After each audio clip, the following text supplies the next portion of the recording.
네, 사랑하는 동인의 성도 여러분, 예배 자리로 나오신 여러분을 예수님의 이름으로 환영하고 축복합니다.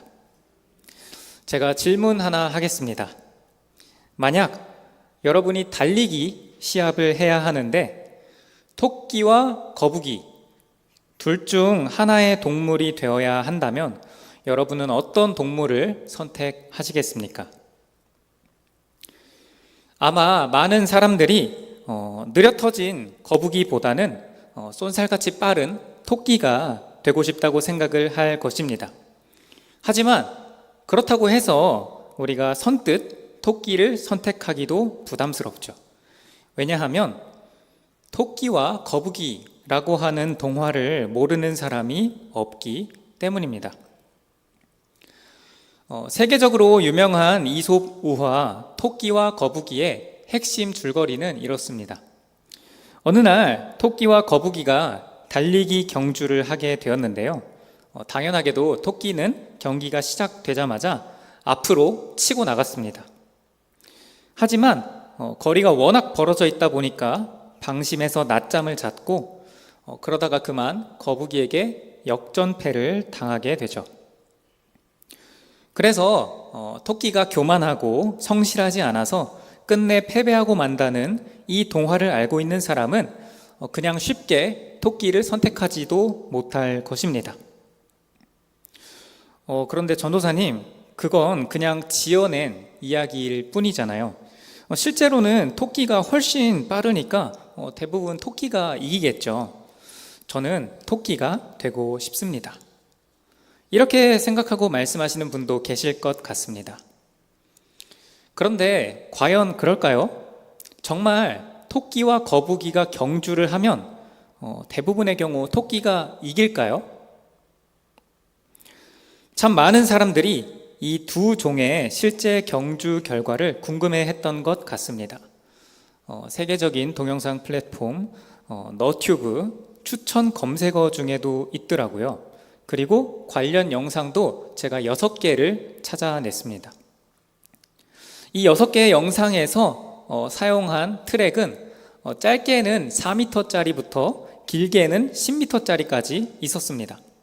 그러면 이 6개의 영상 중에서 토끼가 거북이를 이긴 영상은 과연 몇 개였을까요? 토끼가 거북이를 이긴 영상은 1개였습니다. 딱 1개였습니다. 그 하나의 영상마저도 그 한 영상에서 2번의 경기를 치러서 토끼와 거북이가 각각 1승을 챙기는 그런 영상이었습니다. 그러니까 정리를 하면요, 토끼는 거북이에게 1승 6패를 해서 약 14%의 처참한 승률을 보였다는 것입니다. 우리의 상식을 뛰어넘는 의외의 결과죠. 이게 도대체 어떻게 된 걸까요? 상세한 설명은 생략하고 핵심만 짚겠습니다. 가장 결정적인 변수가 뭐였냐면 토끼에게는 트랙을 따라 달려야 한다는 개념 자체가 없다는 겁니다. 경기장이라는 시끄럽고 새로운 환경에 겁을 먹어서 그렇다는 설명도 있고, 아니면 토끼 자체가 호기심이 많아서 그렇다는 설명도 있는데요. 어느 쪽이든 토끼는 정해진 트랙을 벗어나서 이리로 갔다가 저리로 갔다가 했습니다. 트랙을 표시하기 위한 낮은 담장이 있기는 했는데요. 토끼에게 그 담장을 넘어가는 것은 너무나도 쉬운 일이었죠. 사람이 잡으러 가면 도망갔고요.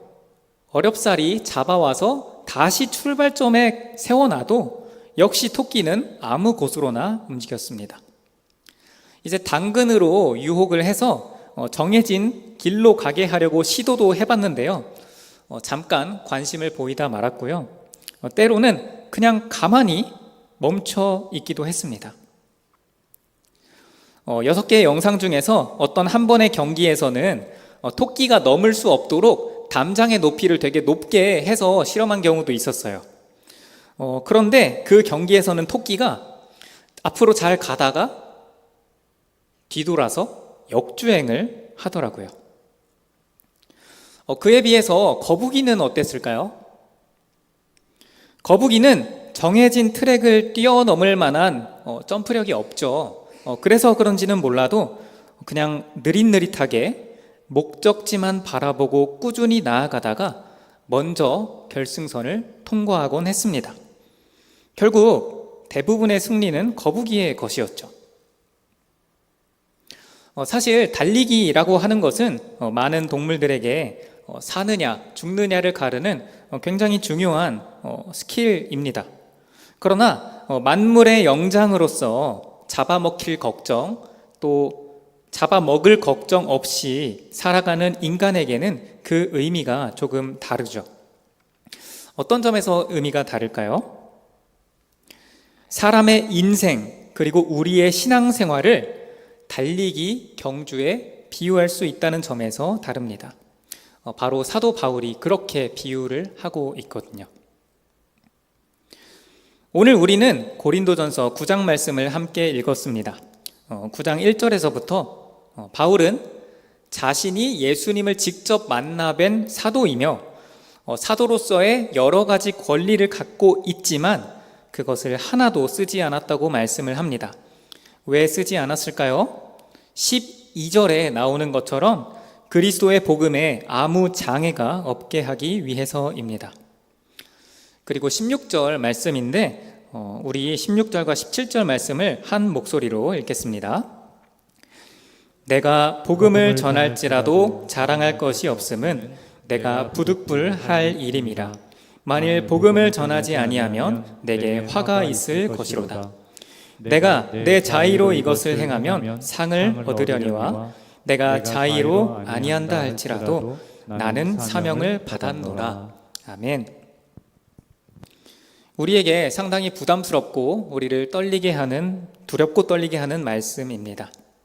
사도 바울은 자기의 권리를 챙기는 것이 복음 전파에 방해가 될까봐 그것들을 포기해 가면서 복음을 전하고 있는데도 그것이 자랑하고 내세울 만한 일이 아니라고 말씀하고 있습니다. 오히려 복음 전파는 바울에게 있어 부득불, 하지 않을 수 없어 꼭 해야 하는 일이라는 것입니다. 사랑하는 여러분, 우리 주 예수님께서 승천하시기 전에 마지막으로 남기신 당부의 말씀이 무엇이었습니까? 땅끝까지 이르러 예수님의 증인으로 사는 것이, 그리고 모든 민족을 제자로 삼고 예수님이 분부한 모든 것을 가르쳐 지키게 하는 일이 우리 주님의 마지막 소원 아니었습니까? 복음을 먼저 받아서 생명을 누리는 바울이 그 예수님의 소원에 눈 감아버린다고 한다면 오늘 본문 16절 끝부분 말씀처럼 내게 화가 있을 것이로다. 다른 번역에서는 내게 재앙이 미칠 것입니다. 그렇게 말씀하고 있는 것입니다. 이어서 17절 말씀인데요. 복음 전파는 자의로 하든 그렇지 않든 사명임을 이야기하고요. 또 자의로 행하는 자는 상을 받을 것이라 말씀합니다. 그러고 나서 바울은 이 복음을 전하기 위해 자신이 어떻게 행하고 있는지를 나누는데요. 19절부터 22절까지 이렇게 말씀을 하고 있습니다. 나 바울은 더 많은 사람들이 구원받게 하기 위해서 자유로운 사람이면서도 모든 사람들의 종이 되어 섬기고 있습니다. 유대인들에게는 유대인과 같이 되어서, 이방인들에게는 이방인과 같이 되어서, 그리고 약한 자들에게는 약한 자와 같이 되는 등 여러 사람에게 여러 모습으로 다가가 복음을 전하고 있습니다. 그렇게 하는 것은 아무쪼록 몇 사람, 소수의 사람들이라도 구원하려고 하는 것입니다. 그리고 이제 23절 말씀인데 제가 읽겠습니다. 내가 복음을 위하여 모든 것을 행함은 복음에 참여하고자 함이라. 아멘. 네, 화면을 넘겨주시고요. 23절 같은 경우는 약간 오해의 소지가 있을 수 있습니다. 복음에 참여하려면, 그러니까 구원을 받으려면 복음을 위한 행함이 있어야 한다? 라고 오해할 수 있다는 것이지요. 그래서 다른 번역을 좀 소개를 하겠습니다. 쉬운 말 성경인데요. 제가 읽겠습니다. 네, 한 번만 넘겨주시고. 오직 나는 복음 전도를 위해서 이 모든 일을 기꺼이 하고 있습니다. 그것은 복음이 주는 참된 복에 내가 참여하기 위해서입니다. 아멘. 쉬운 말 성경뿐만 아니라 새번역 성경, 쉬운 성경, 또 ESV, NLT 등의 성경 번역본이 이와 같은 흐름으로 번역을 했습니다. 그러니까 복음이 주는 참된 복, 그 복에 참여하고 그것을 누리려면 복음을 전파하기 위한 일하고 행하는 것이 있어야 한다는 것이지요. 그리고 드디어 24절입니다. 우리 24절부터 교독하고 마지막 27절은 합독하겠습니다. 운동장에서 다름질하는 자들이 다 달릴지라도 오직 상을 받는 사람은 한 사람인 줄을 너희가 알지 못하느냐. 너희도 상을 받도록 이와 같이 다름질하라. 이기기를 다투는 자마다 모든 일에 절제하나니 그들은 썩을 승리자의 관을 얻고자 하되 우리는 썩지 아니할 것을 얻고자 하노라. 그러므로 나는 다름질하기를 향방 없는 것 같이 아니하고 싸우기를 허공을 치는 것 같이 아니하며 내가 내 몸을 쳐 복종하게 함은 내가 남에게 전파한 후에 자신이 도리어 버림을 당할까 두려워함이로다. 아멘. 네, 현대에 들어와서는 올림픽 그리고 월드컵이 4년마다 4년에 한 번씩 열리고 있죠. 이와 비슷하게 고린도에서는 2년마다 이스트미아 대회 혹은 이스미안 경기가 열렸다고 합니다. 이 대회에서는 창 던지기 그리고 전차 경주, 레슬링뿐만이 아니고 판크라티온이라고 부르는 격투기 그리고 달리기 종목도 포함되어 있었습니다. 고린도 교회 성도들이 이것을 잘 알고 있었기에 바울은 그리스도인의 신앙생활이 어떠해야 하는지를 달리기와 격투기에 빗대어 설명하고 있는 것입니다. 24절입니다. 운동장에서 다름질하는 자들이 다 달릴지라도 오직 상을 받는 사람은 한 사람인 줄을 너희가 알지 못하느냐. 너희도 상을 받도록 이와 같이 다름질하라. 복음 전파와는 달리 당시에 행해졌던 달리기 경기에서는 1등만이 상을 받았던 것 같습니다. 그래서 바울은 고린도 교회 성도들에게 달리기 종목에서 1등만 상을 받는 것 너희도 잘 알지 않느냐? 너희도 상을 받도록 마치 내가 1등을 꼭 하겠다 하는 마음가짐으로 복음을 위한 일에 이와 같이 다름질하라 라고 말씀하고 있는 것입니다. 25절 이기기를 다투는 자마다 모든 일에 절제하나니. 운동선수들은요 경기에서 좋은 기량을 보이기 위해서 그리고 상대 선수를 이기기 위해서 모든 일에 절제합니다. 고강도의 훈련은 기본이고요. 맛있는 것, 자기가 먹고 싶은 것을 그냥 제한 없이 마음껏 먹고 마실까요? 아닙니다. 최고의 몸 상태를 유지하기 위해서 식사량뿐만 아니라 수면량, 운동량까지도 최적의 상태로 조절합니다.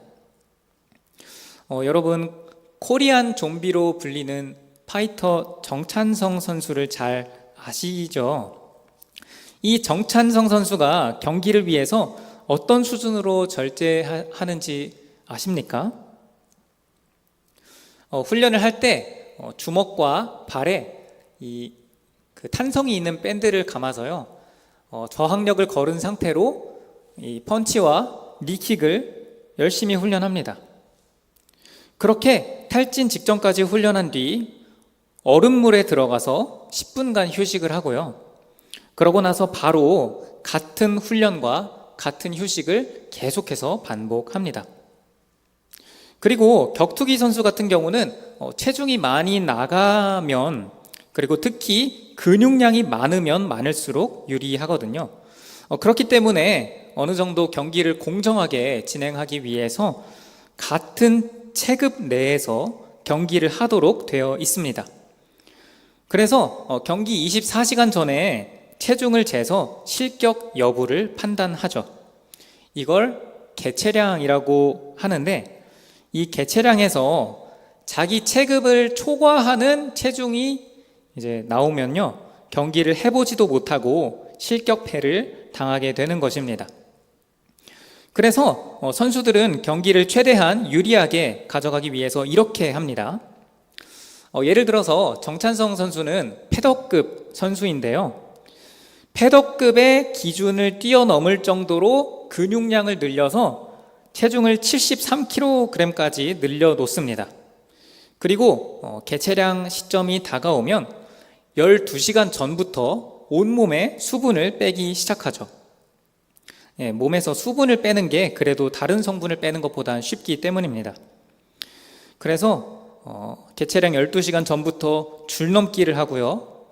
온몸에 발열 크림을 바르고 뜨거운 목욕탕에 들어가고 몸에 은박지를 두르고 담요를 여러 장 덮습니다. 그렇게 땀을 쫙쫙 빼줍니다. 이때 당연히 목이 마를 텐데, 목이 마르다고 물을 마실까요? 아닙니다. 참아야죠. 이 과정을 3번씩이나 반복을 해서 12시간 안에 7kg을 감량했습니다. 그렇게 66kg이 되어서 패더급 개체량을 통과를 했죠. 그런데 정찬성 선수의 절제는 여기서 끝이 아닙니다. 개체량을 이미 통과했죠. 그리고 이렇게 지친 몸으로는 경기를 제대로 할 수 없기 때문에 다시 살을 찌우기 시작합니다.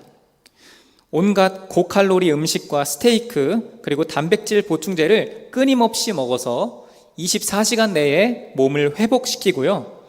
결국 9kg을 늘려서 75kg까지 늘려서 경기에 나갔습니다. 그렇게 최대로 절제해서 최고의 몸 상태를 만들어 경기에 임하는 것입니다. 그리고 26절입니다. 그러므로 나는 다름질하기를 향방 없는 것 같이 아니하고 싸우기를 허공을 치는 것 같이 아니하며, 중요한 것은 절제뿐만이 아닙니다. 달리기 선수는 그저 열심히 뛰었다, 거기에 의의를 둬서는 안 되고요. 격투기 선수는 무작정 주먹을 내가 열심히 휘둘렀어, 거기에 의의를 둬서는 안 됩니다. 상대 선수를 앞지르기 위해서 가장 효율적으로 움직일 수 있는 방향이 어느 쪽인지를 매 순간 판단하고 그렇게 달려나가야 하고요. 상대 선수를 가장 효율적으로 제압하기 위해서 상대의 수를 읽고 빈틈을 노려서 치명적인 타격을 입혀야 합니다. 끊임없이 생각을 하면서 싸워야 한다는 것이죠.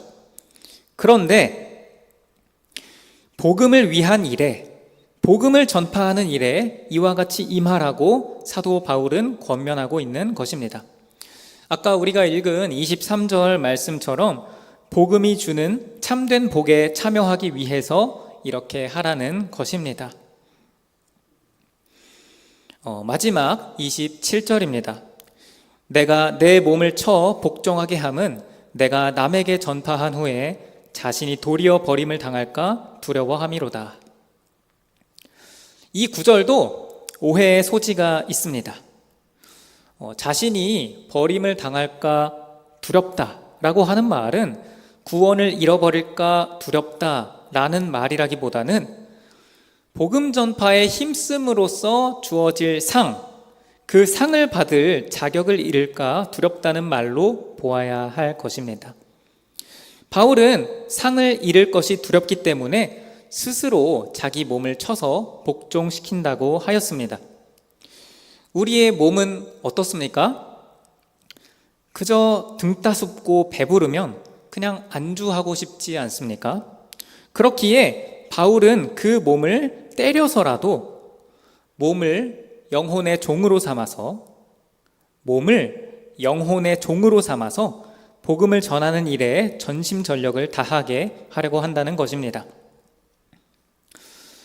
사랑하는 동인의 성도 여러분, 여기까지 들으신 분들 중에 이렇게 생각하시는 분이 계실 수 있을 것 같습니다. 전도사님, 그러면 우리에게는 복음 전파가 가장 중요한 일이니까 항상 말씀 읽고 기도하고 예배해야 하고 또 절제하면서 살아야 하니까 우리가 이 세상에서 다른 어떤 놀이도 즐겨서는 안 되고 평생을 그런 식으로 살라는 말씀이십니까? 네, 그렇게 평생을 살라는 것은 아닙니다. 우리에게는 하나님께서 사람을 위해 만드신 이 피조세계, 이 피조세계를 누릴 권리가 있기 때문입니다. 물론 성경에서 금하는 세상 즐거움이 있는 것도 사실이지만 그렇다고 모든 즐거움이 금지되어 있는 것은 아니거든요. 에덴 동산에서 선악과 외에 다른 모든 나무의 열매는 우리가 자유롭게 먹을 수 있지 않았습니까? 우리가 평생을 금욕주의자처럼 살아가야만 하나님께서 기뻐하시는 것이 아니라는 것입니다. 그러나 제가 지금 드리고 싶은 말씀은 지금이 어떤 시기죠? 7, 8월은 각 교육부서에서 여름 사역을 준비하는 시기입니다. 평소에 학교와 학원에 치여서 시간을 내기 어려웠던 주일학교 친구들이 그나마 짬을 낼 수 있고 그나마 복음 진리의 말씀에 집중할 수 있는 절호의 기회라는 것입니다. 다시 말하면 운동선수에게 경기 날이 다가오고 있다는 것이지요. 경기 날이 다가오는데도 훈련을 하지 않고 식단을 조절하지 않는 선수는 어리석은 선수입니다. 절대로 좋은 성적을 거둘 수가 없죠. 그러니까 지금이야말로 우리가 절제하며 복음을 위한 일을 준비해 나갈 시기라는 것입니다. 우리에게 즐거움을 누릴 권리가 있는 것이 사실입니다만 바울이 그리스도의 복음에 장애가 되지 않게 하려고 본인의 그 사도로서의 권리를 쓰지 않은 것을 본받아서 우리가 주의 일에 그럼으로써 23절 말씀과 같이 복음이 주는 참된 복에 참여하시는 우리 모두가 되기를 예수님의 이름으로 축복합니다. 네, 사랑하는 동인의 성도 여러분, 제가 처음에 던졌던 질문을 기억하십니까? 제가 그 질문을 조금 바꿔서 다시 묻겠습니다. 여러분은 우리에게 주어진 하루하루 이 인생을 살아갈 때에 토끼가 되고 싶으십니까? 거북이가 되고 싶으십니까? 세상은 자꾸만 우리에게 토끼처럼 속도를 높이는 것이 중요하다고만 말합니다. 수많은 사람들이요, 인생의 의미가 무엇이며 내가 전심전력해야 할 일이 무엇인지 정리가 되지도 않은 상태에서 그저 바쁘게 빠르게 이리 갔다가 저리 갔다가 사방팔방 뛰어다닙니다. 내가 이걸 얻으면 행복해질 거야. 저걸 얻으면 행복해질 거야. 내가 원하는 것을 최대한 빠르게 얻는 법에만 관심을 둘 뿐 정말 영원히 남는 일이 무엇인지, 평생의 목표로 삼아야 할 일이 무엇인지에 대해서는 무지합니다. 그래서는 토끼가 아무리 빠르다 해도 상을 받을 수 없습니다. 주님이 정하신 트랙을 벗어나서 달렸는데 아무리 빨리 달리고 아무리 많이 달렸다 한들 그게 어떻게 인정을 받겠습니까? 그러나 우리 그리스도인들은 다릅니다. 그리고 달라야 합니다. 우리는 마치 거북이같이 세상 사람들보다 능력이 부족할 수 있습니다. 속도가 느릴 수도 있습니다. 하지만 영원한 하나님의 나라, 복음 전파에 참여함으로써 받는 참된 복을 바라보고 한 걸음 한 걸음 표대를 향하여 나아가야 하는 것이죠. 거북이 같은 우리가 토끼가 자기 마음대로 이리저리 빨리 달리는 것을 보고 우리가 마음을 빼앗기고 부러워할 수도 있습니다. 때로는 우리조차 트랙을 넘어서서 다른 길로 새기도 할 것입니다. 그러나 우리는 끊임없이 우리의 방향과 생각을 점검하고 바로잡아서 복음을 전하는 일에, 복음을 위한 일에 전심전력해야 한다는 것입니다. 왜냐하면 그것이야말로 우리에게 영원히 남는 장사이기 때문입니다. 네, 다니엘 12장 3절은 이렇게 말씀하고 있죠. 지혜 있는 자는 궁창의 빛과 같이 빛날 것이요 많은 사람을 옳은 대로 돌아오게 한 자는 별과 같이 영원토록 빛나리라. 아멘. 네, 우리 25절 말씀을 함께 읽겠습니다. 이기기를 다투는 자마다 모든 일에 절제하나니 그들은 썩을 승리자의 관을 얻고자 하되 우리는 썩지 아니할 것을 얻고자 하노라. 아멘. 곧 사라질 영광을 위해서 운동선수들도 최선을 다합니다. 하물며 영원한 상급을 바라보는 우리가 최선을 다하지 않는 것은 이상한 일이겠지요.